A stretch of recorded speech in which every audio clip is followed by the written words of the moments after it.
Hello and welcome to On Second Thought with Mike and Luke, an ongoing conversation about the underlying connections and root causes which shape our lives through various ideas and current events. As we reflect on what's true in our world, we hope you'll be challenged to think again and then to interact wisely with a culture that is increasingly hostile yet also is hurting. Today we're discussing a few things. We're going to discuss later in the show brainwashing. That'll be interesting. We're going to talk at the start here, battles versus wars in wokeism. What's happening right now? And then, but we're going to start off with this thing, Biden's Hunter problem. Morning, Luke. Morning. Morning. Yeah. Did you see the indictment of Hunter Biden? Well, I mean, It was, I heard right about before it. the weekend. Yeah. Yeah, to IRS me, charges? 9 charges, right? Yep. Mostly tax evasion, fraud, Yep. financial crimes. To me, it feels like they're putting Hunter out there as an excuse to keep pushing Trump with the hopes of the trial becoming Trump's trial, taking over the narrative of the Republican primary. When Trump Like becomes scandal. Well, Trump's trial starts the day before. This Yeah. is the January 6th trial. Yeah, It starts yeah. the day before Super Tuesday. Right. And so if there's any question of who's really going to win this nomination, it'll be answered by then because every headline will be about him. Yeah, big impact. I hadn't thought about that. That's true. So the question was going to be, what's the real meaning of this? Because this strikes me as the appearance is not the same as the reality. You also see, I think the deep state is discarding Joe Biden. Yes. Like his usefulness has come to an end. Oh, that's true too. We're I agree pushing with him that. aside. We're done with him. That's right. I agree with that. Yeah. I also thought there was a couple other points. One, the Hunter Biden issue is a 2020 issue.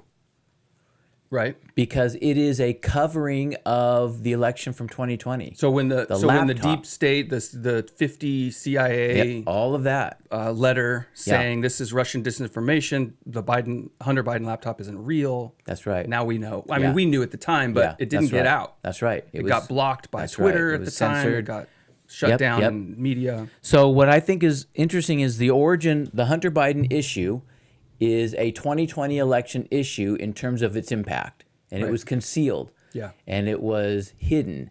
And the January 6th was really something to also hide 2020 and cover it over. Mm-hmm. So you have all this 2020 stuff, but it hasn't gone away. Yeah. It hasn't gone away. Right. Now, so the thing then I think the most significant is, I'm interested to hear what you think about this in relation to the Trump significance, is it is an attempt to minimize the current scandal potential of impeaching Joe Biden. So because they're going after Hunter, that means we can say we're dealing with the problem. We're dealing with the problem. We don't have to go after Joe. We're having to face it. And who's getting placated there? I think it's the right. Is it the normies who are being told, no, we're dealing with it, and then they'd stop paying attention? Or is it giving that to the establishment Republicans who have been talking about impeaching Joe, but I think it's even though both they got of the those. House? It's your normies through the establishment. Because they kind of go together. Yeah, that makes sense. Because I think the establishment people are satisfying the normies, and some of them have a little bit of their own integrity. But So this links to a story I heard last week, and I only heard it from one source. It was Jesse Waters on Fox. Not that I watch him, I just the headline came around. But no, I didn't hear anyone else talking about it. And that is that there's clear now evidence that the FBI has had over 40 informants in the Biden household operation over the years, and that they were blackmailing him. So there's a common strategy in law enforcement, right? Let's say I get you on a crime, but you're a low-level employee, so to speak, in a criminal operation. Then what they call it trying to flip you, right? I'm going to tell you, I'm going to threaten you with all this prosecution unless you testify against your boss. Then I go to your boss and I do the same thing. And I try to flip all the way up the ladder to see if I can get that top. for bigger fish. And it's sort of this interesting strategy because it built into it is the same idea as blackmail. Yeah. Right? I'm going to expose you. I'm going to prosecute you for Yeah. the crime we think we can get you on unless you do what we want. It's a justified use of it, blackmail. So if you carry that strategy all the way to the top, then what do you do when you get to the top, to Joe Biden? Yeah, you say, okay, I'm going to I'm going to expose you, prosecute you, unless you do what we want. Power, yeah. But now you're at the top. What is it you want? Oh, you want deep state control of the executive branch. Yeah. Yeah. Well, if you're enjoying the conversation, we'll talk a little bit more on this and move into some battle and war stuff. But if you're enjoying it, make sure to click subscribe, and all the episodes will get shot to you as soon as we do them. You can also click like and leave a comment or review, and then we always encourage that you share with a friend and if you found something interesting. Okay, so yes, it's like a justified use of blackmail. Well, I don't know that it's justified, but they certainly do it. Yeah. Right, yeah. They say it's okay because we're after a bigger fish. Right. But then the point is, what about when you get to the top of the fish pile? Which is what Joe Biden now is, right? Yeah, that's what he is, yeah. Well, now you can manipulate international affairs, foreign governments, Ukraine, right? Because the whole Ukraine thing, Joe Biden was deep into the money laundering over there. And so now he's got to keep fighting for that, both to cover up U.S. operations over there. I mean, all of the backroom deals and how even the financing the war in Ukraine is really financing America's arms dealers. Arms dealers, maybe not the right word, but the manufacturing of military. Yeah, that's right. I agree. Ammo and munitions and jets and all this stuff. Laundering money for your own take. Yeah. How does this compare to J. Edgar Hoover? Of course, we know now in retrospect, he had these massive blackmail files, and it really wasn't for the sake of justice. It was his own power. And he was FBI. And it was a massive, we look at it in retrospect as corruption. We don't look at it as deep state power grabs. We look at it as individualized corruption. What's the difference between that and now? Is there any difference? Well, so the question, I mean, one of the things that I heard somebody bring up last week was, do we really think the CIA is one unified entity? Yeah. And so what J. Edgar Hoover produces is the sense that this one guy is running things and he's got a grip on the machinations of, intrigue. I don't know who that guy is now. That's even more devious. Yeah. Is there a guy, or is everybody serving some a great point. ulterior motive?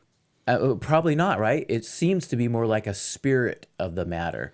And there seems to be these unspoken connection points, the deep state, elite, whatever, that they have an unspoken agenda that is the spirit of the age. But if you've got an environment, and there's a lot of conjecture, but let's say you're in the FBI or the CIA or some of these other three-letter agencies, and you're fostering an environment of intrigue and backstabbing and seeking after power, there's not going to be a unified vision.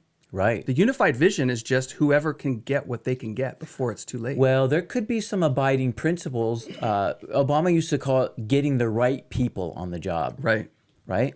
What's that mean? That's code language for they share a certain set of values. They're not of the right. They share a certain set of values probably when it comes to race, probably when it comes to education, probably when it comes to, there could be a host of things that there's a lot of backstabbing, but they have a common perception on a set of values. So I remember when I was like 7 years in as a public school principal. So I was getting my feet on the ground. I kind of understood what was going on, not only in my local area, but I was starting to see state level matters, because principals and especially superintendents are really pushing to have a say in how Oregon government works. And so I would catch wind of how that was going, because our district was pretty small. I was pretty close to superintendent. If I was in Salem as a school principal, I wouldn't hear anything about what happens at the top. Right. So one of the things I remember hearing an executive level, like a high level state administrator say was, at the time, I think it was Ted Kulongowski was the Oregon governor. And what he said was, Ted gets whatever he wants. So the Democrat Party has so much power, and he was, as the governor, running it. That's interesting. And so if anybody came against something he wanted, a pet project or even an opinion that he had about something, right, he could destroy anyone. Yes. Because he had his hand on that power. Yeah. So I think if that's happening at the federal level, it's Obama. Yeah. That's who it is. I think that's the main guy, yeah. It'll be interesting to see if or when any of this story actually comes out into the public domain as to what's actually happening now. It'll be in 20 years. As old men, we'll be like, I told you so. Yes, I know it. And so if Obama, in a sense, is a point person, that doesn't deny that there are little fiefdoms that the lieutenants carve out for themselves. That's right. But they're all under the central power because they know Yeah. that's who butters the bread. Yeah. Right. So we well, gotta keep and them we happy. think of Nazi stuff and World War II stuff is still intriguing 70 years later. And of course, we just had the anniversary of Pearl Harbor. Yeah. But Himmel, you have these different lieutenants under Hitler, and he's clearly in charge. Right. But they clearly have their domain. And they fight each other. They fight each other intensely. backstabbingly. Right. And maybe they have to bow the knee sometimes in public because there's a main guy. But he gives them liberty to run their own reign and campaign of terror. Well, because everybody knows at some point someone's going to need to take his spot. That, and I think power acknowledges power. You want power hungry people underneath you to do what you want. And the only way to do it is to give them some. They only don't take you out because they're not sure that they could. Otherwise, Yeah. they want your spot. Well, I mean, think about after Kulangoski was not Tina Kotek, but in between. What was her name? The last governor. Yeah, It's funny how quickly we forget, right? that's true. But to say like she was just in the wings Yeah, doing his bidding Yeah, that's until right. it was her turn. that's right. Because he had to step down for controversy. And Yeah, that's what I tend to think about Newsom. That he will. Sorry, we're getting off track here. He will bend the knee to Obama until it's his turn, and he takes it. Yeah, right. Because everybody retires. Yeah. Everybody gets sick of it. Yeah. Although, except Hillary. She just Okay. keeps going. Battles versus wars in wokeism. Here's the question. A battle and a war, two different things, right? Sure. War is like the big event, and a battle is an individual thing. Yep. So let's talk a little bit about the what happened over the weekend with the university professors and the resignation of the UPenn Presidents. presidents. Yeah, I Yeah. said professors, didn't I? Yeah, presidents. They came before Congress, and one way to say it is they refused to acknowledge that the calls for genocide Against Jews. against the Jews, Jewish people, and state of Israel, that the calls for genocide, they refused to even equate them with emotional word or internet bullying. Their Yeah. own policies on campus of bullying. That's right. Codes of conduct. When they were asked by Congress, does it even meet this qualification? Which is the lowest standard. It's just like the lowest. There's no harm that's happening Yeah. physically in those violations of codes of conduct. They refuse to put it even on a par Yeah. with "I call you." So you're saying the dirty, rotten UPenn scoundrel. president is one who stepped down? She's the one who stepped down. Okay. Yeah. I know. I saw. She lost $100 million endowment, Right. Yeah. and maybe two. Maybe the donors are waking up to these. Big Oh yeah, they are. These big.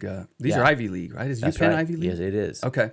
I saw an article come out. Christopher Rufo, who I respect a lot as a journalist, who's done a lot of battle around critical race theory and trying to upend the university systems and their brainwashing. Right. That's kind of what we're talking about. He put out an article yesterday. I think it was the Harvard president, Gay, that she plagiarized the majority of her dissertation, her PhD.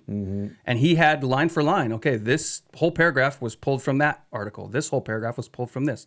Like the whole thing all the way through her dissertation. Yep. So she's clock's ticking on her So resignation when we too. watch, when we stand to the right of center, and then we watch our political adversaries, we'll call them that left of center. But then when we go to the far progressive left, Right. these are not just political adversaries. These are enemies of our country, right? So they're like a different category. When we watch them, we rejoice when we see cracks and fissures. When they falter. When they Yeah. falter. Now, is it the same thing though when they cannibalize each other like this? Isn't there a difference between winning a battle versus winning a war?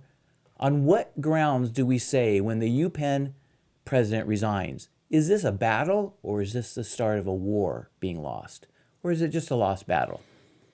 I How mean, do we discern the difference? I think you have to, you have multiple battle victories in a row and you start to say, oh, maybe the tide is turning. Yeah. But every little win is a morale boost. Defections, Yeah, right. quit the Bill losing Maher side. kind of coming to the side of sanity over time. Have you heard about this? Yeah. I mean, I don't think he's become a right of center. No. I think left of center has just joined. He's just stopped everybody defending else. the crazies. And that's true. He's that's enough. actually assaulting the progressive, I would say, Yeah. pointing out the absurdity in it. Right. But he does so from a vantage point of not moving an inch to the right, I don't think. I think Yes. But his left of center is now right of crazy progressive. Yeah. Yeah, It's the yeah. same thing what Elon said a year ago. Yes, that's exactly The left right. has gone so far left, it put me in the right, and I didn't do anything. I didn't do anything. Right. Well, the reason I bring it up this way is because this UPenn story, I don't know if we want to be saying, I don't think we should be saying the tide is turning in the war. How would you know when it was turning? That was part of my question. Yeah, I think multiple in a row, I think.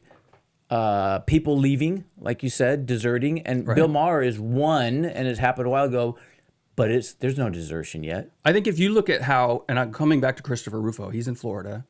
They passed laws not outlawing, banning, I guess you'd say, DEI and critical race theory. Yes. Yeah. In the university systems. Yep.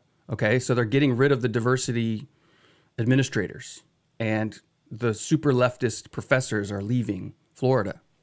So I feel like that's a victory that has some established ground to it. I agree. Right? I agree. It's not just one person left and they got replaced with someone who will keep their nose clean. System-wide, so to speak. So the question is, what's been succeeded in Florida, can it succeed in Texas? Right? That would be, I think, another place, or Iowa, or some of these places where conservatism has a pretty good grip. Did you see the article in Texas about the lady who wanted an abortion? She had special circumstances, and the lower court said, yes, you can have it in violation of Texas law. In violation of the law. It went to the Supreme Court in Texas very quickly, and they said, no, that is not the law. I didn't see the final. Yeah. Wow. The Supreme Court overturned it. That's good. The law of that's another one of these little battles, right? Right. Yeah. Yeah. Well, so even another one over the weekend that just happened, Dr. Phil comes out in public and he condemns what these university presidents were saying. Yeah. So Dr. Phil, an Oprah acolyte, an Oprah endorsed, promoted, and I would call Hollywood cozy, but like you had said earlier, somewhat right, or leaning a little conservative. I would call it's the likable liberals. Right? Yeah. Oprah, that's The fine. Rock. Yeah. These people who just think, we're the likable people. Yeah. Everybody likes what we do. And there's a little bit of more, what is it? Maybe there's not the radical progressivism of their left lean. Yeah. And so from us on the right, they can be our political opponent, but we have a lot more in common. Yeah. There's not an embrace of the crazy. So when he comes out and says these universities, he called them radical hotbeds of liberal wokeism. Right. That's a lot of buzzwords right there. Statements. It's a lot of buzzwords. Yeah. Listen what he says here. He says, I didn't hear anything of a repudiation of this genocide call. And if there had been a support of genocide for Asians, Catholics, blacks, gays, in a heartbeat, they would have said, this is wrong. I didn't hear any of that. And so then he goes on and says, is that the end of the question? I thought he says, I'll tell you what. I think I cut my article off. Anyway, he goes on and says, the video I watched of that day is indefensible and grotesque beyond words to describe. The testimony of those university presidents. The October 7. Oh, I see. Okay. And for them, then he equates to the testimony that they did not condemn this kind of genocide. That's what it is. Yeah. And they won't condemn that is appalling.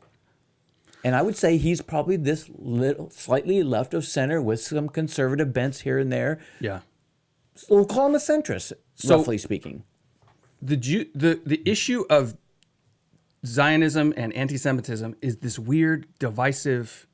It splits the left and the right. I was in just weird going to ways. get to that question. So what I heard somebody talking about, and I think there's a kernel of truth to this, is that anti-Semitism among Americans is highest in African American communities. But there's some unique aspects to that.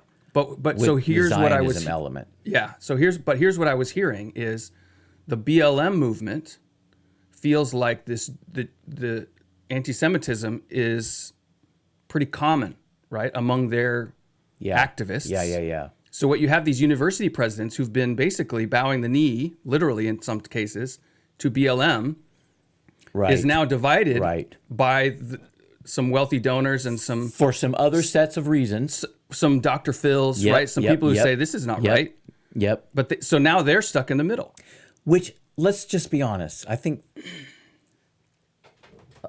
we've had a long conversation. I don't want to spend much time today at all about the last two episodes. We've talked about the war and how to fight it, and our element of different perspectives have Spiritual have war. happened. The spiritual war. Yeah.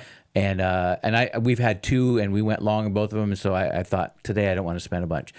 But what I think is Elijah, in the mold of Elijah mockery, even if you stop short of mockery, there is a little bit of delight when you see the inconsistency of your opponent play itself out in chaos. Yeah. Some of those psalms about rejoicing at the destruction of your enemy, If they you- read a little different now. Yeah, true. Yeah. So you and I probably agree that these things that are happening they're more in line of battles being won versus a war being turning. Yeah, because Right? and it's over the course of years that you'll really see whether Yes. this thing is sticking Well, or not. so then my question was going to be and maybe you addressed it here, but the question was, why is the Israel and Jewish thing, why is this is almost like a battle defeating issue for the progressive left. Yeah. It's like an Achilles heel for a bunch of setbacks. And my thinking is it would be a mistake for us to say, oh, the battle's turning. The war is turning, I mean. Yeah, you don't want to start resting on your laurels and say, No, oh, we made it. and because it's a unique issue. And my point was going to be, and so tell me what you think about this. Okay. There's a difference between seeing your opponent stumble and lose some battles and maybe identify a reason versus having a defeat in progress where a change of heart and perspective could happen. That's not happening. So we don't win until our narrative, the way we read the story of history, becomes common among I would significant say number of people. Yes. Like that's the winning the hearts but and minds. when you right? say our narrative, if it's you and I would fall short of that because we have a narrative that we would like our nation to have 53, Isaiah 53 points of agreement with us for Okay. health.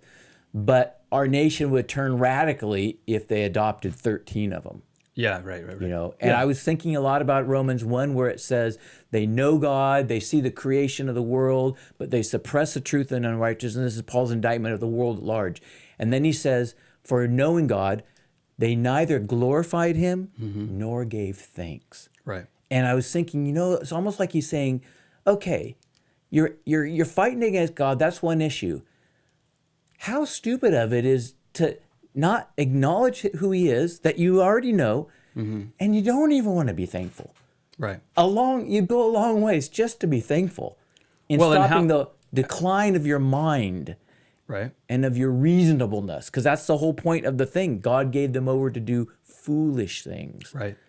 Their decline is in part predicated not just on the suppression of the original problem of their sin, but now they refuse to even be thankful to this God who gave them the sunshine and the rain and the blue skies. Yeah. Right? So if they just be thankful, they don't even have to become honoring to God. If our nation would just return to saying, there's a God and we should give thanks.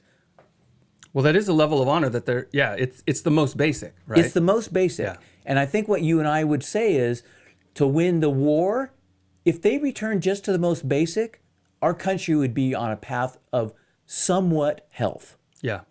Even though there'd be lots of places to argue, we would think discipleship would help your health more. So Learning- I would think of the population in, let's say, Oregon. We're in a very left-leaning area.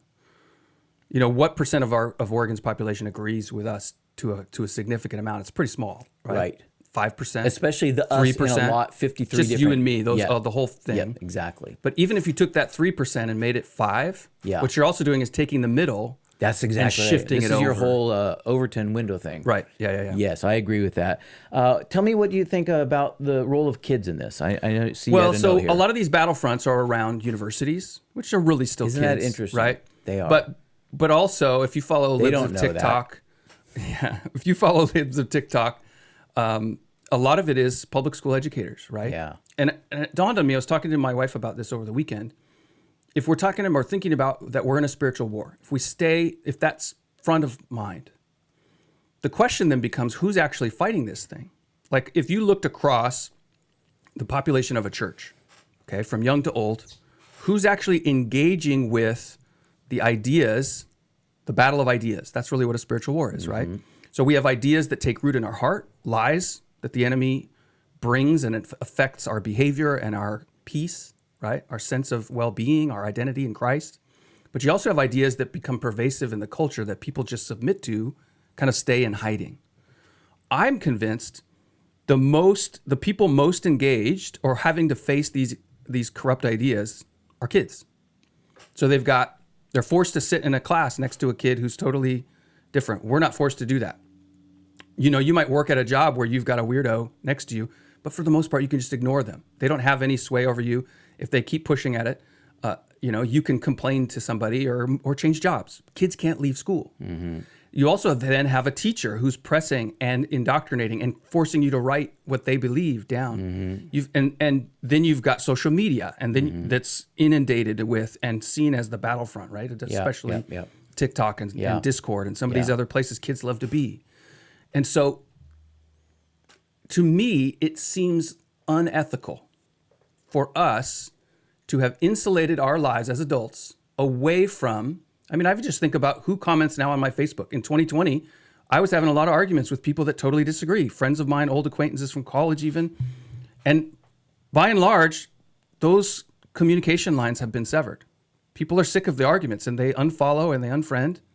And so what we're doing is we're insulating ourselves from the actual battle. We're not having it anymore, but yet our kids are still facing it.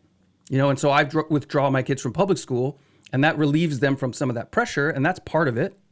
But even they still are engaged in the social media aspects to a limited degree, right? They have friends, but they also go into these public chats and Discord and engage in the war of ideas. And I'm over their shoulder and trying to make sure things are safe and that they're staying strong.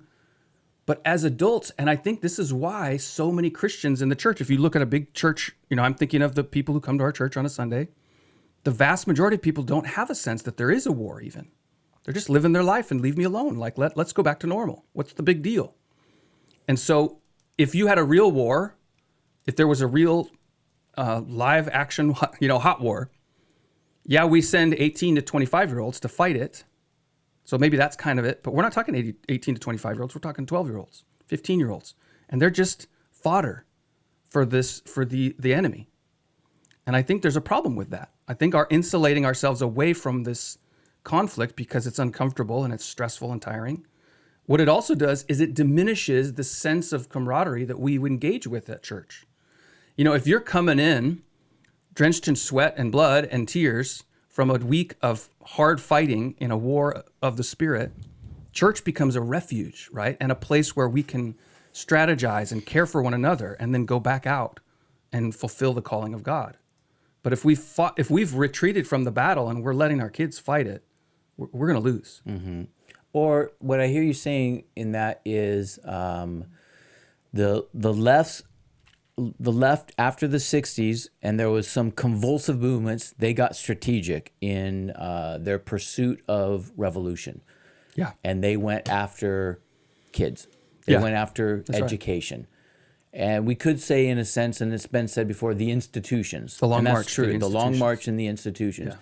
But the primary one of impact was education, because those are your later, even if you said, take out the metaphor of sending kids into the battle, what if the kids themselves are the initial turf that's being fought over? Yeah. Because they're the later soldiers in the battle, one way or the other. Well, if a war is over territory, a physical war, then a spiritual war is over hearts. Yeah. Hearts and minds, right? Well, and that's what I was going to say also in terms of when you said the battle of ideas.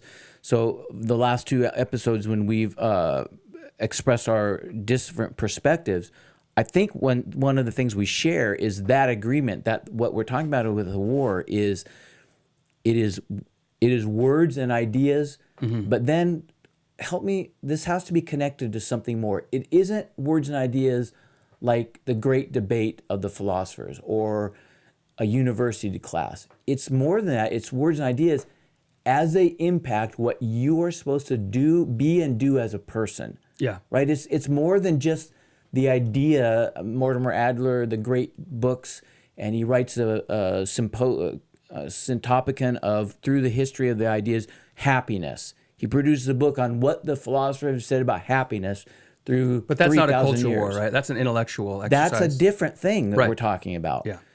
That's ideas also, but what is that? We're assuming an unidentified something plus ideas in this emphasized way that it impacts your life and your moral decisions. Yeah. What is that plus? What is that So I think added it's component? kind of what we talked about last week. Remember about the arts? The arts are about, or this industry that is the arts, pop culture, right? And we were talking about Taylor Swift. We said, and it dawned on me at the time that like what they're doing is they're finding people that you'll trust, and then once you trust them, their art creates something in you that you connect with. And so if you watch Taylor Swift and you don't vibe to it, it's because it wasn't made for you, right? But there's somebody else that you're going to watch through pop culture. They're trying to cover everybody and say, somebody I can look to, that I look to them and I trust them, and then the machine controls the message from then on. Now that you trust them, right? And so it's a heart issue. Yes, that's what I think. It's not an intellectual exercise, even though the intellect comes from it. Yes. But it's the difference between what you agree with and what you believe. Like someone can agree with the resurrection. They can agree with the meaning of Christmas or all these issues that maybe are religious in nature. But if their lives aren't changed, right? This is James's premise, the book of James. If it doesn't change your actions, if good works don't result in the case of turning to Christ, your faith is nothing. Because faith is not an intellectual exercise. Mm-hmm. It's a belief in your heart that God is good and that he has the best for you. I wonder if the word spiritual is somehow would be helpful, but I don't mean spiritual in the way that you and I would want it to mean. Okay. I mean in a lesser diluted form. Because, for example, Bill Maher, he's seeing something and he's complaining about something, right? Yeah.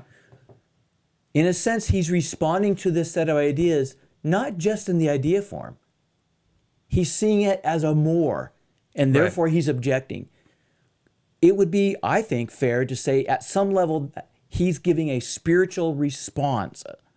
Not necessarily because he's losing trust in the narrative right. and even the people that at one time were the leaders of his movement. And he thinks it's important. And once people lose trust in that, even if they don't come completely to our side, they're moving. That's right. There is a movement right. of like, okay, they don't trust them. That's right. Where are they going to look for who to trust? Because everybody needs a team. Phil McGraw, his statement going Dr. on. Phil, yeah. He's agitated enough to make an enemy if need be. Yeah. Right? That's right.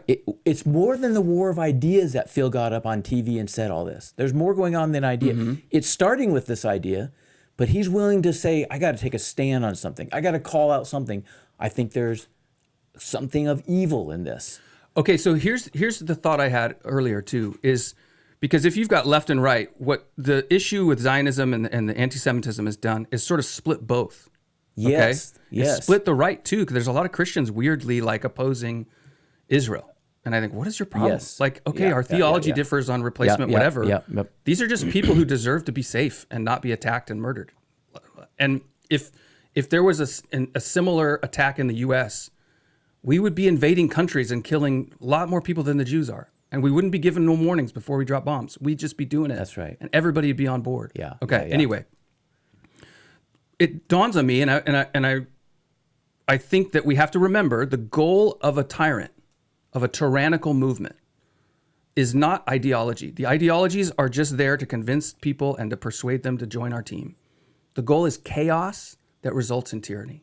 Yeah. Because when there's utter chaos, then people will cry out for a tyrant to rule and keep us safe. Yeah, the bare idea serves another end. And so when we see what's happening in America, if it cleanly divides left and right, that does not serve the purpose of tyranny. Tyranny needs to divide and divide and divide forever. Yeah. So that's where I see underneath the issues of left and right, progressive, traditionalist, whatever, is a churning of every time there's a unity in any part of our culture, whether it's the left or the right, unified, it needs to get divided. Yeah. So that the tyrants can win. That's a larger enemy at hand there. Okay, so in one sense, just to put a cap on this, and we'll move on, and that is you're saying, what I really kind of hear you saying is, look, to be engaged in this quasi, I think we need a different term than spiritual because it's so easily misunderstood, and especially as you and I are Christians, we would be heard as saying only this form. And I think we are acknowledging there's some lower, more common denominator form that's still true. It's something between culture war and spirit war. Yeah, because I it's agree both, with you. right? Yes. Culture war feels too earthy. We'll look for that. We'll look for that name for that. Okay. But whatever that is, what I hear you say is this: to engage with kids is a high value proposition. In fact, that's been the strategy of the left, to undermine kids. Yeah. To win this war, all right, we'll give you the 70s. We got tired. We're torn out. We're worn out. And as a result, you get the 80s. But meanwhile, we're heading for the kids. Yeah. And they got them. They got them. And now they're totally romping through the institutions. So the right can either go back and try to fight individual battles, which we should in instances, but maybe there is a strategic thing, what I'm hearing you saying, and it would be this. Man, if you decided to give your life of service to serve kids, to love them, and talk about the ideas that they're being assaulted with, that's an investment that can reap a benefit in 40 years. Yeah. Yeah. Well, and if you look at like this. Well, I'm going to seg from that. Oh, well, I want to say one little closer just to wrap it together. Go. When we talk about the Trinity School and what we're I trying to was do going with to do this. That's why. Right. We say this is a culture building enterprise. Yes. And it's education, influence, industry, and the arts. Yeah. So we gave the arts to the left a long time ago. They took That's over true. education. Influence, what I put as influence, what I mean is both politics, persuasion, and general media, so news journalism. Okay. That's sort of where the battle is right now, but they've taken over industry too. So the whole cultural context This is a good point. has to be reclaimed. And I've seen Christians getting mocked for decades, like, oh, your Christian music, your Christian movies are so laughable. But it is an honest effort to say, no, we don't have to give up all this ground, that there is a creativity in God. It should be of a higher quality because he made everything. Yeah. So if you like the way we're going, the way we're talking, and the way we think about things, and you say, I wish my kids could hear this. Yeah. Well, go to gracestaten.com/Trinity School. You can find out more about what Luke does. You can support a kid. Yep. All right, let's move on here. Good conversation. I think we keep coming back to a couple topics. Interestingly enough, huh? We're working our way at things. All right, let's change gears and do a couple other things. You saw some interesting comments by PG-13. This is your parent warning right now. Pornhub. We're going to discuss. Yeah. What are you doing on Pornhub? So Michael Knowles, Daily Wire. What am I doing on Pornhub? Daily Wire is, Ben Shapiro's outfit. Michael Knowles is one of their pundits, and I don't know where he got this. It's sort of like a James O'Keefe style undercover recording, interviewing or having a conversation with employees at Pornhub. And what they were talking about is how they want and are actively putting more perverse content in front of kids. So they easily understand, right, that it's the 11, 12, 13-year-olds that are that's where it begins for a lot of kids. Yeah. And once you hook them at that early age, even earlier, a lot of the brains times, are getting rewired. It's a lifelong connection. Yep. Yeah. But what they were saying is we want to put trans people, we want to put gay content as and the quote was literally, I wrote it in here, see if we can convert somebody. Isn't that interesting? So they understand that your sexual appetites at 11, the way they're molded by whatever experiences happen upon, create a groove in your psyche that perpetuates in the rest of your life. Changes the direction, so it can be called conversion. That's right. I mean, it literally says, see if we can convert people. Well, and converting them to gay and trans and... I think what that does inadvertently links to our former topic, the idea of convert. That's that idea that it's more than an idea at hand. And in this case, it's more than pleasure that's being offered. This is conversion being after. Well, sexual appetites are not well understood, especially among men. And I think it really speaks to that point of the difference between, well, I can think this is a good idea. Yes. But then I get sexually gratified by some other thing, and I don't know where the source is even. And the reasonableness of the thought is flown out the window, and you're in a track of behavior in a rut. How did I get here? How did those thoughts get me here? Even if you look at the history of like pedophiles, the stereotype 30 years ago was it's old men, dirty old man, right? Yeah. And he's had decades to take his sexual appetites into a dark path. Right.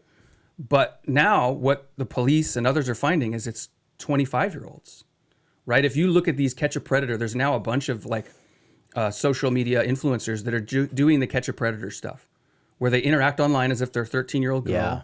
And then they meet at Walmart, and it's some overweight 25-year-old dude who lives with his parents. And it's accelerated the perversion. Yeah. The internet provides it. And Right. these guys are caught saying, we do it deliberately. Yes. Now, they would probably say it's not pedophilia. Yes. But Right. Pornhub as a website has been attacked and condemned a lot for not really scrubbing their site of child Minors. pornography. Yeah. And the reason they would say it's not pedophilia is because they themselves have already been converted. Well, I think the pedophilia is still by the respectable liberals is still viewed as like that's the line we won't cross. That's true. But the waves are working their way at the beach, wearing it down. Which right? brings in all the pizza stuff. I don't know what, I think you and I talked about this a long time ago. Pizzagate. Yep. Yeah. And I don't remember if you poo-pooed it or if you thought there was something there. Oh, I think it's totally real. Oh, okay. Yeah. So did I. So everybody who saw says this it's up been in Arizona, debunked. the last like 2 weeks, No, I didn't see they were uncovered. Oh yeah, the FBI uncovered a ring of pedophilia people, and the code language, the way they busted them was utilizing the pizza language in the text. They relied upon its coded meaning in order to break up this ring. So there are these words that pedophiles online use. That's right. So they're not saying I want a 12-year-old boy or whatever. That's right. So they'll say pizza and that refers to this, and hot dog and it refers to that kind of perversion. And so the FBI understands this as they investigate The power of the these story crimes. was that as the elites poo-pooed the conspiracy theory about Pizzagate and Podesta and all these people on the left and whatever the guy who got murdered in even if you look at jail what cell. Epstein is. Epstein, yeah. Yeah. But as the elites poo-pooed it, the utter irony is the elitist FBI, meanwhile, uses that exact assumption to bust the ring in Arizona. Yeah, that's right. They know exactly what it is. What I saw 2 weeks ago, I think, was that there was one main person who was said because Pizzagate was sort of in the news around the Epstein time. Yep, And then it was claimed to have been debunked. that's right. And they named one particular journalist who said this guy debunked it, but they never really went into details. yeah, And if yeah. you look for where it was debunked, you won't find anything. Yeah. But here's the thing. That guy that they claimed debunked it, he got arrested for child porn like 2 weeks ago.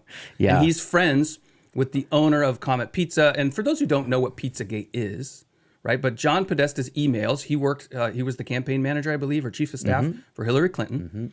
And his emails got leaked in WikiLeaks as part of the 2016 leading up to the presidential election between Hillary and Trump. And so Hillary had the Russia collusion story, and the conservatives had this Pizzagate story that was sort of like under the radar because it's so dirty, right? It's so gross. Yeah, disgusting. What it was is in these emails, John Podesta and some of these others would talk about, I could really use an hour of pizza.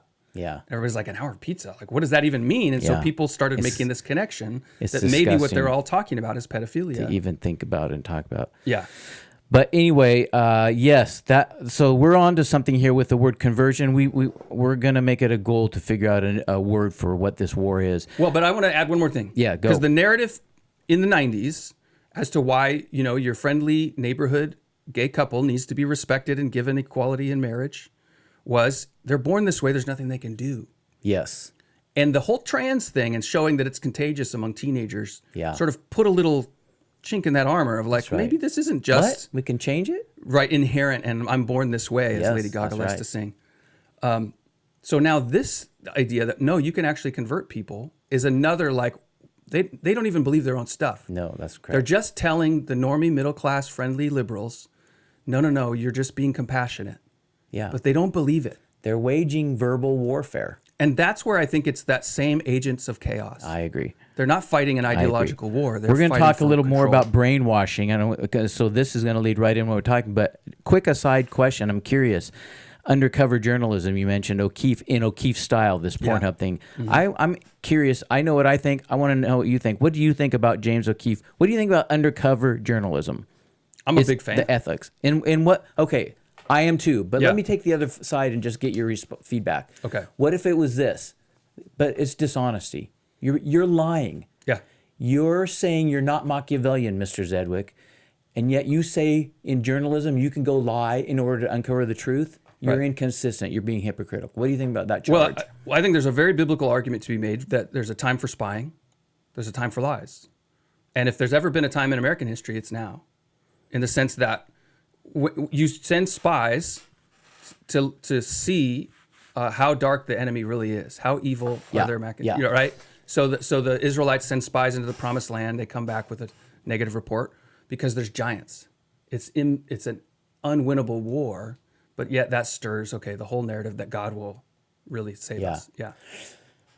So they're lying. Yeah. Rahab is honored even in the New Testament for lying and protecting those spies. That's right, she is. So I think there is a good argument to be made. I agree with you, but I say I have a different rationale. Okay. And it is this. Spying is not lying. Okay. From a biblical perspective. Now, lying then I say is more than the facticity of a statement. Whether it's facticity? Yeah, whether it's a fact and true. Yeah. Or whether it's false. Yeah, right. Lying, in our simplistic form, we want to take lying as it's true or not true. That's it. Right. And in that case, Rahab lied. The O'Keefe Media Group lies when they go undercover. And therefore, it's open to the accusation, thou shalt not lie, part of the Ten Commandments. Bear false witness. To bear false witness. Okay, so that's a better one. We say thou shalt not lie, but false witness is more than lying. Right. It has this ethical dimension of harm and promotion of evil. You're establishing, especially in court, right? False witness is a court because it's a legal matter. Sacredness the Ten Commandments are legal, but you're perpetuating an injustice. That's correct. So I think it's better to say, no, what's the real meaning? So to say something is untrue is not necessarily meeting the biblical requirements of false witness or thou shalt not lie in terms of the moral prohibition God places on what you say and do. So a lie requires intent, and the intent is to deceive. It is to deceive for harm. Yeah, to bring about. And so in a war, if I think you're a Nazi and I hide Jewish people in my because this is the whole issue on, can you, anyway, I hide them in my wall, or I'm Rahab, but I think I'm on the side of right and good and God. Yeah. It is legitimate then if I deceive you in order to be victorious for good. And I don't see that as a moral hypocrisy or inconsistency, because it's not a simple true false is what lying means. Well, and I think people want to get into this little game that excuses their own lies, which are really to cover up their bad behavior, right? I did this thing and I'm going to lie about it so that I don't get hurt. So, and I talk myself into it.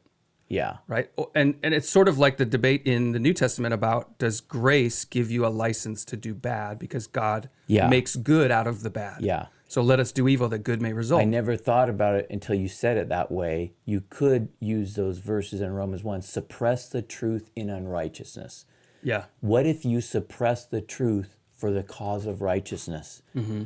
Then I would say that's not biblically breaking the commandment. Well, and when they say the truth, what they mean is the truth of God. That's right. His goodness, his standards. And what Rahab is suppresses a different truth in order to be on the side of God. Right. Or whatever. In the same way that killing, not all killing is murder. Yes, I and think the Ten that's Commandments exactly right. say do not murder. That's what I think too. Right, yeah. So I also am okay with undercover journalism, but it's being assaulted as being hypocritical, and I think on second thought deserves to say, okay, here's the objection, but is that fair? No, actually, that's too simplistic. I remember teaching Christian teachers. Okay, you're going to go into the public school, most likely. Most teaching jobs are there. And I asked them, are you going to be a spy or are you going to be a missionary? So a missionary is going to say what's the truth in public, come what may, and maybe pay the price for it. A spy is looking out for what are the strategies and the plans of the enemy and how can I thwart them. That's a good distinction. What I see, though, is a lot of Christian teachers are trying to be neither. Try to keep your head down and just do my job. True. Right. But what would you say would drive one to make a decision to be a spy versus a decision to be a missionary? Well, what I was trying to do is force a category understanding to say, if you're going to be open with your Christianity, understand the way it's going to what it's going to cost you. Yeah. If you're going to be quiet with your Christianity, still understand that you're part of this. Engage Yeah.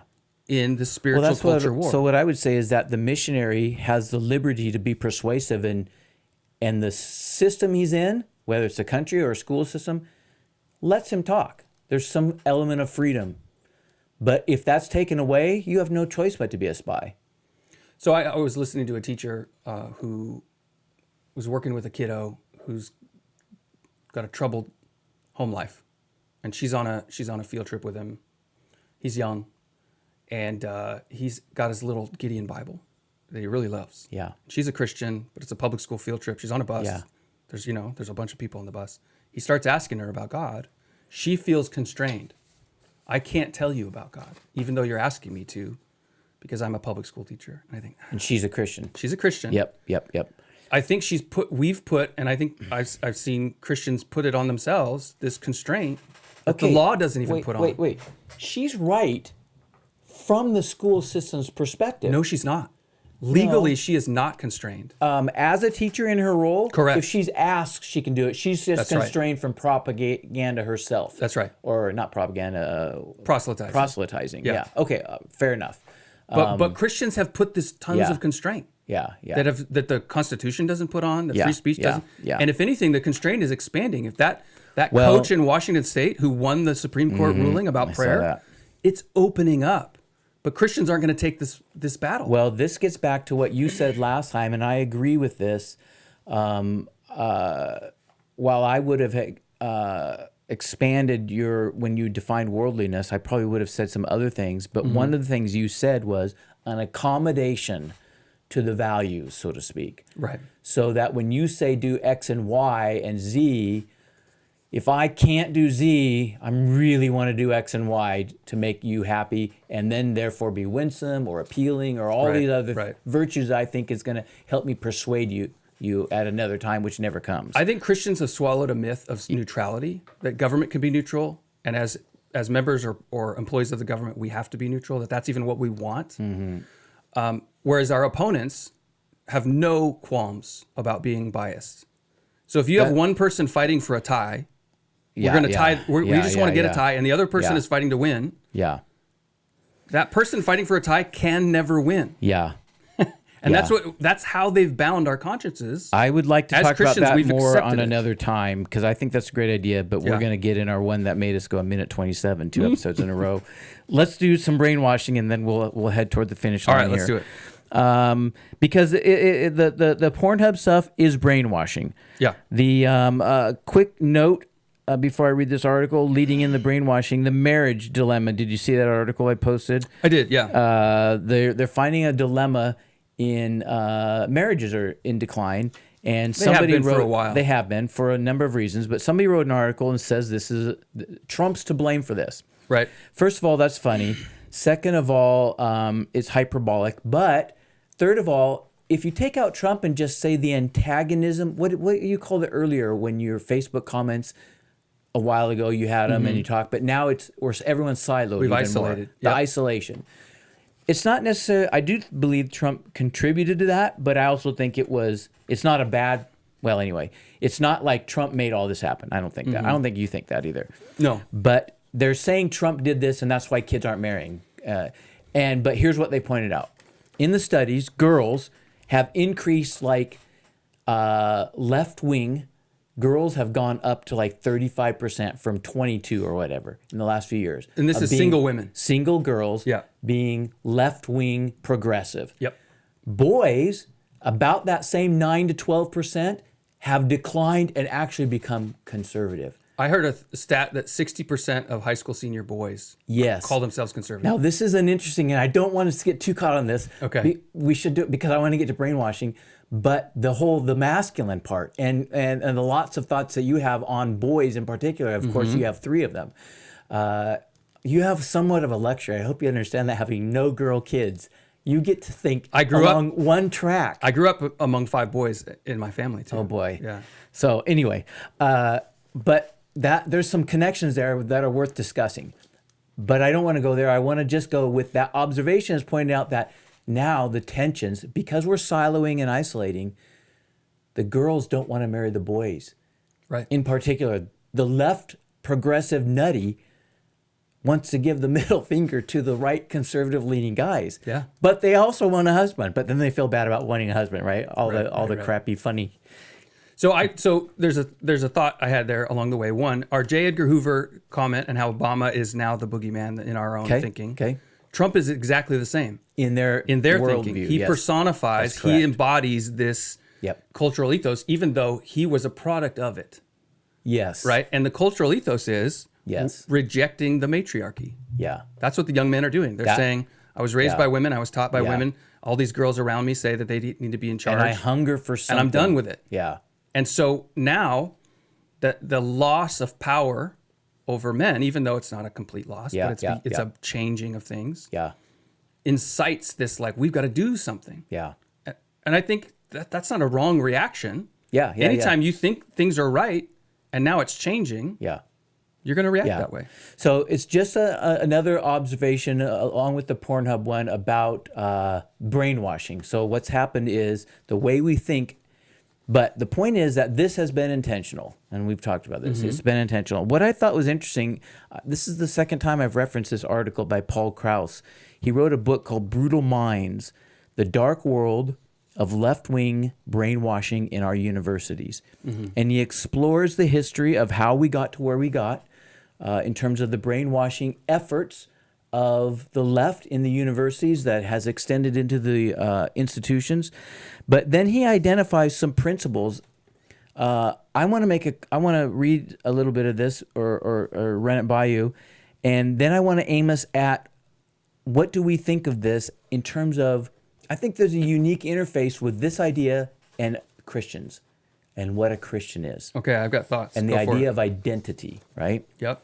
Okay, so here's a couple of things he says. By the way, his last point, don't take the black pill. You like the pill Explain metaphors. the black pill. Yeah, you brought it up on another episode. I don't know if you remember. The black pill, so there's a red pill, blue pill, which was the Matrix thing, but then it got turned into blue states, red states, right? So humorous, fun. But the black pill was the idea that I don't want to be a part of either state. I just don't want to be a part of it. I want to check out of this. Black pill is hopelessness. It's hopelessness. Yeah, and then on the other side of that now is if you got white pilled, it's you think, wow, we can win this. There you go. Yeah. I hadn't heard that. You always hear these things before know. I do. But anyway, when he goes over this brainwashing thing, because it's quite discouraging in a sense. If you think about, just brainwashing is a powerful word. Yeah. Right? So don't be black pilled. And he gives his reasons for that. And is brainwashing bad? Like, do we want to brainwash our kids? No, we don't want to brainwash our kids. Okay, so then what is it? How would you define it? You mean as something different than persuade our kids and shape and mold? What is discipleship if it's not brainwashing? What is it? Okay, I assume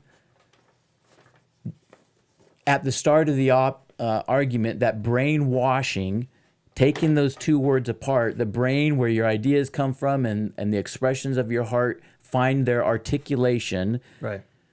That done so in relative freedom, and let's set aside the sin and not being in freedom as a human race issue, but that's the goal and desire of every parent. You want to shape that for good.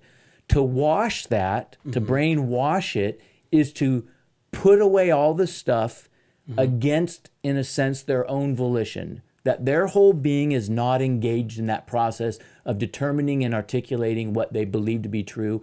And as a parent, we're trying to teach our kids, let's look at the world. What do you see? Now, what do you think is true? So it's a lack of critical thinking. Brainwashing means you don't think critically, you just obey.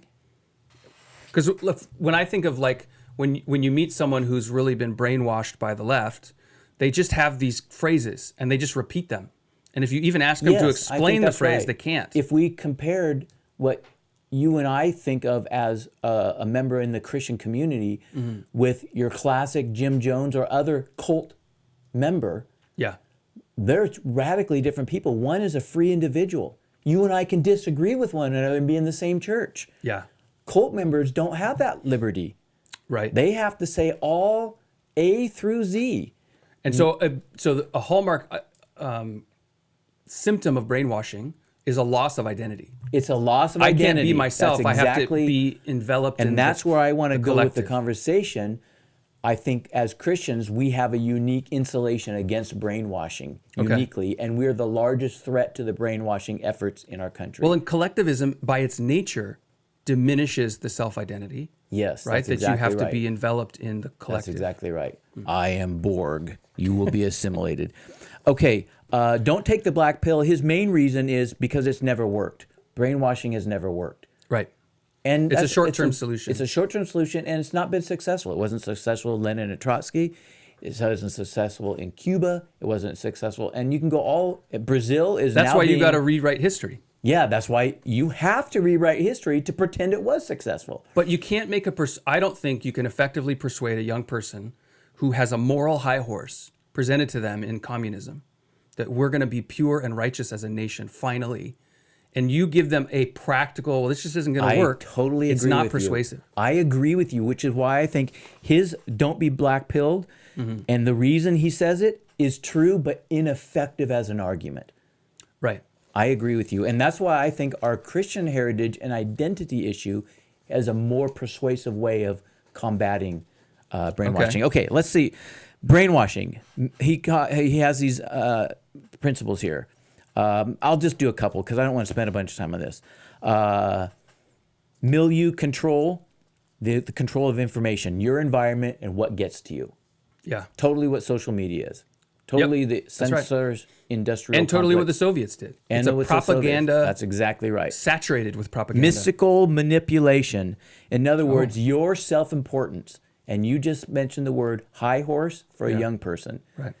This is why young people are the battlefield, because they lack the experience and of enough having been hurt at an adult processing level that their virtues and goals and aspirations, they haven't been hit yet. They haven't weathered a storm. Yeah. There's also a brain development issue. It is. That kids, especially in middle school, which is when most of these radicals get converted, is by a middle school social studies teacher. And I've been saying for years, Christians, if you want to make a difference, go be a middle school social studies teacher. Yeah. Because they have a huge impact. Yeah. The problem is Christians who get that role, they still try to be neutral. Yeah. And that's that same myth of neutrality. Yeah. You need to be active Yeah. against the lies. Yeah. Demand for purity, part of brainwashing, an either-or Yep. mentality. It's a black and white moral frame. If you and I can be in a Christian community, you can disagree with me and I can disagree with you, and we can give space to each other because our individual identities are not threatened by that disagreement. Yeah. But in a cult-like setting, in a brainwashing setting, if you and I don't disagree, I either need to change you or destroy you because you threaten the whole thing. Yeah. Right. People become either a prop in the play and the narrative of my life, or they are my enemy. Yeah. Cult of confession, that you have to publicly declare your allegiance repeatedly. And believe it. And believe it. That's right. Did And you see Jimmy Fallon? Oh, no, don't tell me, because I like Jimmy Fallon. Oh, no. So he got in trouble. There was this trans He has been actor. changed. Yeah, I did see this. And he called him Bud, right? Oh, And the Bud, the that's trans right. activist said, you'd never call a girl Bud. Yeah, that's right. He's a real girl, and he's not, right? Obviously. So I did see So that. what it is, though, I was thinking about this because Jimmy's submitted to it. He's going to say whatever he know. can. He has. It was like a slip, but the slip was like know. subconscious. I know. But you still get attacked, and here's why. Just Because being a nice guy. and I thought, is he getting attacked because he doesn't really believe it? Like, no. He believes it as much as anyone does. He's getting attacked because he wasn't sufficiently afraid. That's. Because if you're sufficiently afraid, It would have put a guard over. you him. would have never made that That mistake. slip. Oh, that's a great point. And that is the wait, same. wait. That's the authoritarian impulse. If they fear No. God, they'll shun evil. Okay. If they fear the government, That is a great they'll point. never make those and mistakes. tantalizingly eerie and creepy. What you're really saying is, it's not even about saying the right things. I want to tower and menace and dominion over right. you, and I want to see you quake. It is an authority. Yeah, that's what you It's saw a with the mask delight. Nazis during COVID. The masochism. And it's people who, and this is where they hate. This is where they hate meritocracy, right? To say the most talented, the most deserving should be the person who gains the achievement. And this system, communism generally, rejects that and instead said, no, the most sufficiently indoctrinated is the person who gains power. Right. Yes, exactly. But Cult of confession. It gives power to losers. Yes. Because it gives a moral high horse to people who haven't earned it. Yes. Yeah, we agree. Sacred science. He's calling it sacred science. Absolute agreement with the worldview being propagated. Okay. We see that happening. Loaded language, which is to reinterpret words. Yeah, that's the whole game. Brainwashing. That's Yep. the whole game. Yep. Racism doesn't really mean that. Yeah, that's right. Aren't It's you educated? power You need to differential. educate It's yourself. not has to do anything with race. Loaded language to do that. Doctrine over person, enslaving yourself to the cause. And anyone can be taken out. Yeah. Yeah. Anyone can be taken out. Everyone has to be afraid that they'll be next. Because if you slip I up, suppose if you're a slave, there's no loyalty. Yeah. And then the last one he has is dispensing of existence. The ability to determine who is good, who is bad, and who gets to be a member of the good and bad groups in the world. And that's our cancel culture. So, okay. So, brief word. I've done that twice. I keep coming back to this article. I'll probably do it again in a future one just with more reflection. But what struck me about this article again was the role of identity. Yeah. And the thing that insulates you against brainwashing, the reason that makes some people, in a sense, not brainwashable, is these factors don't latch onto something in you. Why? Because you have an identity that if you come in and assault me, I have an identity place that's secure enough, you just can't get... And this is why it's religious in nature. When you were talking about this, and I looked up the phrase "old self" in the Bible, and it's repeated, right? We know our old self was crucified with him. We put off our old self. That's repeated in Ephesians and in Colossians. Being a Christian is fundamentally an issue of identity. That we have a new identity. We've been changed, and we're no longer what we were. We're not our own. We belong to somebody else. But that's why if somebody came to you and said, if you participate in this movement, you'll be a good person. I know. And I would think I don't need to be a good person. Like I don't. That's what you would think. You would be inoculated. Right. Because my identity is set in already a Christ who has redeemed me. That's exactly right. Evil. You have an identity factor that it protects you against that appeal. It doesn't resonate with you. What you're describing then is that this movement is another version of Antichrist. It is. Because it seeks to replace and usurp the role of Christ in our lives. That's exactly right. Yeah. And it gets back to the words where I said wokeism fundamentally is a religious endeavor. That's right. Yeah. It's a religious endeavor. What I also was struck with was how, and just as we observe phenomena-wise in our nation, the brainwashing effects, it's very minimized in Asian cultures. Strong identity. Yeah. They live here. They are American Asian and proud to be American Asian, but their Asian heritage, extraordinarily influential. Okay. You can't just assault it and take it away.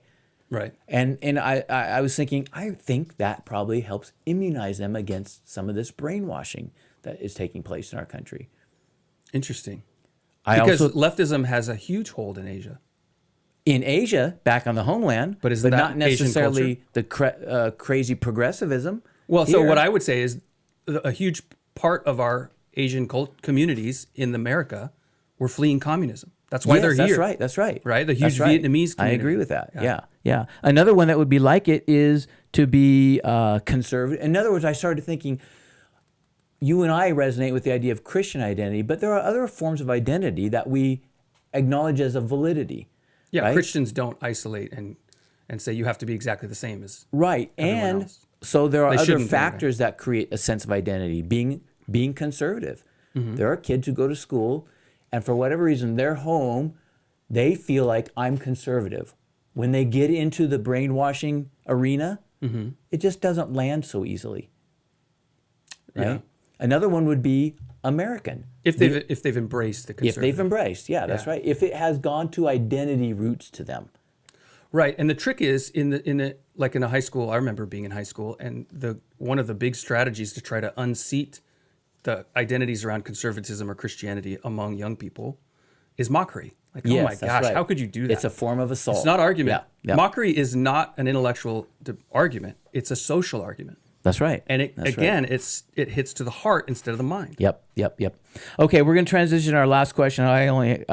You have a question, I have a question on this, and we'll keep this part short. But we are trying to have listener questions and comments. We had none, so I suppose I could throw out a little piece of red meat out there and say, hey, as long as it's not stupid or whatever, leave a comment, a question, you'll likely get addressed. Leave a stupid one. It'll be fun. Leave a stupid one. Okay. Hey, can I make a recommendation? Yeah. Oh, yeah. Sorry. I totally skipped over it. Thank That's you. all right. So In this next segment, we have recommendations. Luke, what's yours? Yeah. So I think a lot about music. Okay. Right? I mean, our church is trying to look at how we do things and improve it, right? As all churches should. But I am really moved by music at one side, and at the other side, it bothers me a lot, right? I listen to Christian music. I listen to a lot of worship music. It just bothers me. Something about it feels inauthentic or like a manipulation attempt. Wait. What I hear you saying is I love something, and therefore, when I don't like it, I can't listen engaged. to Christian radio. I just can't. But it's right? the same issue. Yeah. Because you love this thing. That's right. And so sometimes I'll say Yeah. I don't like music. Yeah, but it's not what you mean. Right. But it's also because it's been so important to I hear me you. at times. I hear you. Okay. So when I find a Christian who's doing something musically that's authentic, that feels right, I love it. I get excited. Yeah. Okay. So here's the example. All right. There's a pastor. His name is Brian Sauvé, and he's got an album out called "Even Dragons Shall Him Praise," Okay. which is a quote from the Psalms. Okay. It's sort of like an every knee shall bow idea. And what he's doing is he's just making musical, straight psalms. I'm just singing the psalms. And it's really neat. I think you might enjoy it. Is this the guy connected to the Haunted Cosmos? He is the guy from Haunted Cosmos. Oh, okay. Yeah. Look at that. So he's a normal run-of-the-mill pastor. No. Podcasting. I'm going to disagree. He's musical. He's trying to do a lot. He's trying to engage the Presbyterian pastor. There's nothing run-of-the-mill about these kind of guys. I've been amongst them. I've been one of them. Is that what you're saying? Oh, the Presbyterians and the heavy reform group, of which I have agreement. Nevertheless, normal is not quite the right word. What That's I'm saying said is, with a smile. say in the role of pastor, he's doing a lot more. I agree. Yeah, and a lot of stuff that I think is culture building. Yeah. Like Haunted Cosmos is not an attempt to upend the woke narrative. It's just taking Christianity and expanding it in this really cool way. And I think this music does the same. Yeah. Okay. Yes, I totally get your point. Have you listened to any of his songs? Mm-hmm. Yeah. Okay. Did you like them? That's the album. Even Dragons Shall Praise. Okay. His album. Because here's what I felt about that, and I've listened to a little bit of him also, but I've seen this in a number of fronts, especially in the Presbyterian movements. There are a lot of make your own songs movements, rewrite the old hymns, sing the old hymns to modern music, do the Psalms word for word. Yeah. The Psalms word for word one, it can be challenging because the meter is odd. Mm-hmm. It's Hebrew poetry. Yep. So it's tried. There's an attempt in different translations to take Hebrew poetry and make English poetry. That's one of the hardest things to do. Yeah. Is to go from a foreign language poetic structure. It's not like going from Latin to English or like you'll see. No, because at least you share the Western view of the world, but also the meter and rhythm of a foreign culture is fundamentally different than the meter and rhythm of our culture. Yeah. And so to take what is metrical, what resonates along the pathway of beauty to them and redo it along the pathway of beauty for us, extraordinarily difficult. Yeah. And I sometimes find some of it clunky. It can be. What I appreciate about it is it has a masculine quality to it. So where I struggle often with worship is that it's so focused on my feelings that it begins to feel self-indulgent. The Psalms are in an ancient Near East culture that is masculine.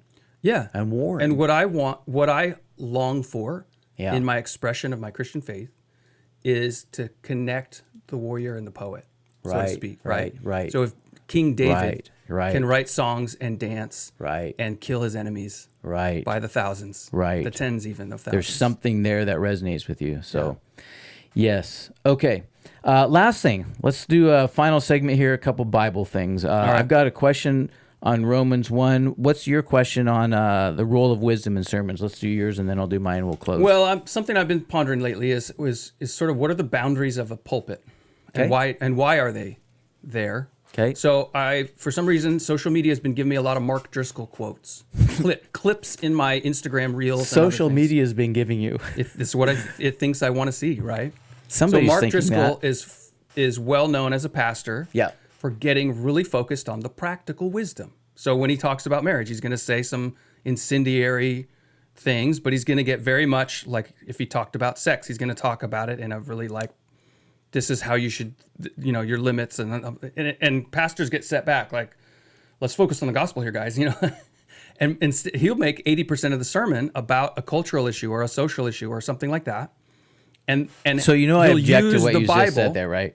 I don't want to. Are you saying you object with using the pulpit that way, or you object with my description of Driscoll? No. When you said we'll just stick to the gospel. Oh, right. So that derailed us last time when you hear gospel centered and you hear it a certain way, and I've never heard it, and I've never read anybody that does it the way you hear it. So what I'm saying is, like, we need to talk about it more later. But an expository, like some people say, that the pulpit should just be expository preaching. We're looking at the scripture. What does it say? And that's what we talk about. He doesn't do that.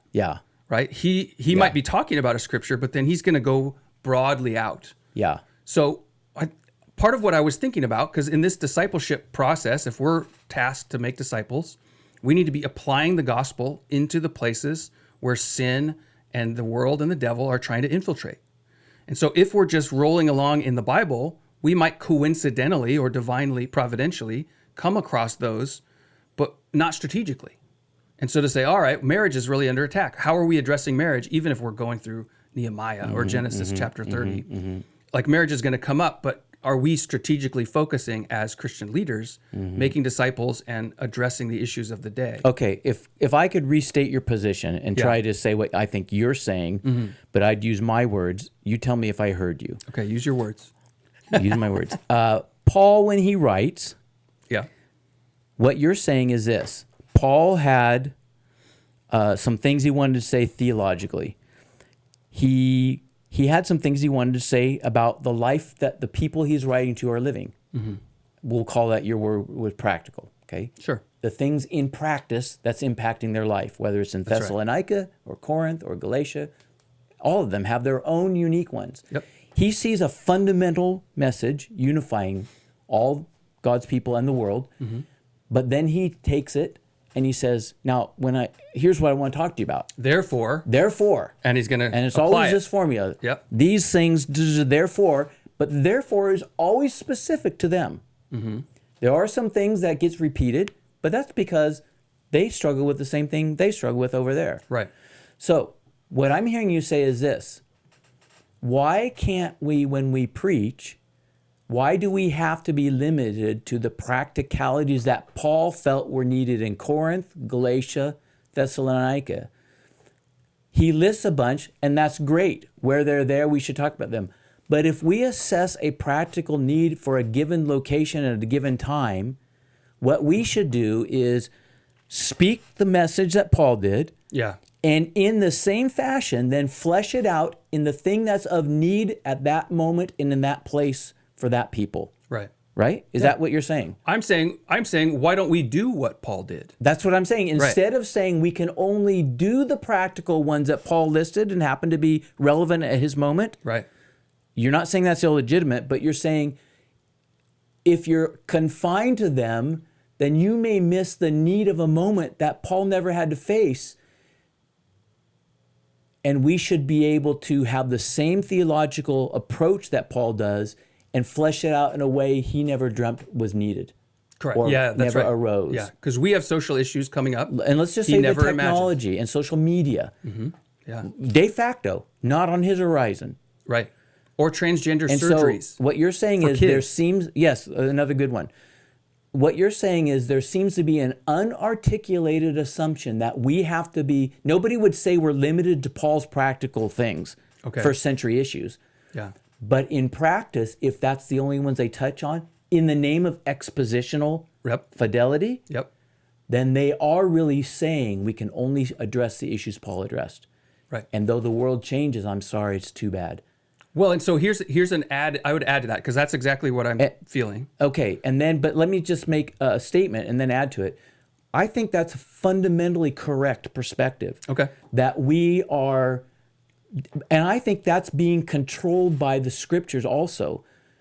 I don't think the scriptures control all the applications. They give us the model and the controlling way in which to approach our life. And we need to follow them, but it's going to be in a new way, in a new situation or circumstance. And that, I think, is biblical. It's not exceeding or stepping out of Scripture. Yeah. I think that's actually following the model of Scripture. Right. But once you leave expository preaching, you're going to get a lot of conservative preachers saying, okay, but wait, don't do that. That's what I'm trying to say. That is expository preaching, is what I'm saying. Yeah, well, that's how you're saying. But I heard a lot of people disagree. Well, no. Okay. I don't think so, but I don't think they're disagreeing. I think they're assuming something different, and they end up disagreeing without thinking about it. Okay. And I think the evidence would be in 2 Corinthians when Paul writes and says, these things were written to you for them, Israel, for your benefit. Right. Yeah. He is articulating So he's the very saying principle. the Old Testament stories give us insights to what we need now. And we're not in their same circumstances. Right. But we follow, they had a theology. Our theology has added dimension of clarity for cross and what was only shadowed, but it's one story. And people aren't that different now than they were back then. And lots of things aren't different. Yeah. Even contextual different things. We could say social media is not, well, okay, we could say, well, I don't want to get into the transgender and the eunuch stuff. Well, here's what I would say. Technology changes. Yes, that's right? what I'm trying to get at. I would say a huge part of our social upheaval today is the last century of technological changes. Yes. But that doesn't, there was technology changes when the engines, siege engines, when wheels, when bricks, Yeah. So in a sense, it's still biblical to say things change. We're at the end of the road in terms of practicality. When we talk about anything that's changed, we're going to end up in human nature that has always been the same. Right. The same temptations, the same pride, the same lusts, the same selfishness, the same anger, the same excessiveness, the same religious impulse to be righteous. All those things are going to be underneath the practical issue today that was never dreamt of by Paul. Right. But he dealt his practical issue. Yeah. The prostitutes, and they shave their head, and they had a perspective on the hair, and he gives instructions about hair and prostitutes and women's in Ephesus. Yep. We don't face that dynamic.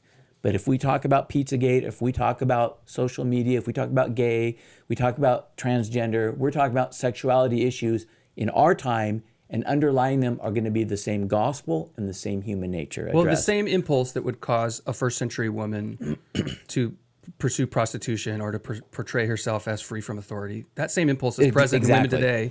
The same fear, and likewise for men and husbands who reject authority and domineer. So the Puritans, of which I have had a mass background in, their formula for a sermon was doctrine. Here's the doctrine in the passage or whatever. And they would expound on it and teach it. Then practical or practice. Application is what they called it. And they would start fleshing out applications of the doctrine. And it was to the human heart. It was to the circumstances of the world that we live in, et cetera, et cetera. So to me, my background of expositional teaching has never been in conflict with what you said. Yeah. That's why I said, I don't think it's on the surface an expositional issue. It's the assumptions underlying in practice. So here's what I'm seeing happen a lot. Okay. And this comes back to my early years as a teacher and a lesson I learned.